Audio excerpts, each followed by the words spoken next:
आज आहे अधिक महिन्यातली कमला एकादशी. म्हटलं चला शेवटचे 5 दिवस राहिले अधिक महिन्यातले. आज जेवढी काही विष्णूची सेवा करता येईल ना, विष्णू लक्ष्मीची तेवढी करून घेऊया. भरपूर अशी फुलं आणली होती. आज एकादशी निमित्त छानशी देवपूजा झाली. देवांना छानशी अंघोळ घालून फुलांनी सजवलं होतं. असं ताज्या-ताज्या फुलांनी, टवटवीत फुलांनी देवघर सजवलं, देवांना सजवलं की किती छान वाटतं ना, किती प्रसन्न वाटतं. मला तर आज खूप छान वाटत होतं. आज इतका उत्साह वाटत होता. आज एकादशी निमित्त धनकुंचन सेवा पण करून घेतली. सर्व देवांना सोनचाफ्याची फुलंही वाहिली. आज म्हटलं चला गोपद्माची रांगोळीही काढून घेऊया.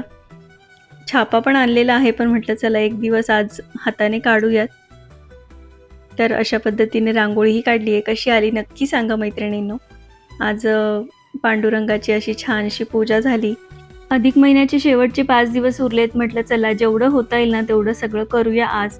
उंबरा पूजनही करायचं होतं मला आज. गुरुवारी तर माझं प्रत्येक गुरुवारी उंबरा पूजन मी करतच असते. तर आज एकादशी पण होती. म्हटलं चला आज उंबरा पूजनही करून घेऊया. अधिक महिना सुरू झाला तसा बरेच गोष्टी सुरू आहेत. शॉपिंग सुरू आहे, देवपूजा सुरू आहे. जेवढी होता येईल तेवढी विष्णूची, लक्ष्मीची सेवाही सुरू आहे. पण म्हटलं चला आज तुमच्यासोबत सर्व शेअर करूया. शेवटचे 5 दिवस राहिले आहेत. आज जेवढं होईल ना तेवढं करूयात आणि तुमच्यासोबत शेअर करूया. तर आज छान अशी दारात रांगोळी काढली, छोटीशीच काढली. तर ही बघा अशा पद्धतीने. हा मला खूप छान छापा मिळाला होता शंखाचा. उंबरावर पण मी आज रांगोळीच काढलेली आहे. खूप छान छापे मिळाले होते मला आज. तर हे बघा किती सुरेख दिसत आहेत ना. तर अशा पद्धतीने आज उंबरा पण सजवला होता. अशा पद्धतीने आज माझं अंगण, उंबरा सगळं काही सजवून झालं आहे.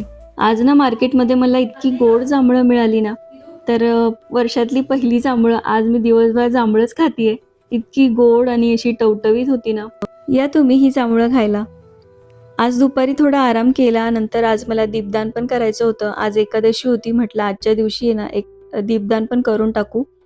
तर अधिक महिन्यातलं दीपदान माझं बाकी होतं. तर 33 दिवे छान असे छोटे छोटे बनवले. हे बघा किती गोड दिसत आहेत ना छोटे छोटे कणकेचे दिवे. आता त्याच्यामध्ये छानपैकी वाती लावल्या आणि देवांना दीपदान केलं. असा आजचा माझा पूर्ण दिवस देवाला समर्पित होता. श्री हरी विष्णूला, माता लक्ष्मीला समर्पित होता. असा होता माझा आजचा संपूर्ण दिवस. तर आजचा व्हिडिओ तुम्हाला कसा वाटला? आवडला असेल तर नक्की आपल्या व्हिडिओला लाईक करा, शेअर करा आणि सबस्क्राईब करा. आजच्या दिवस एवढंच. चला बाय.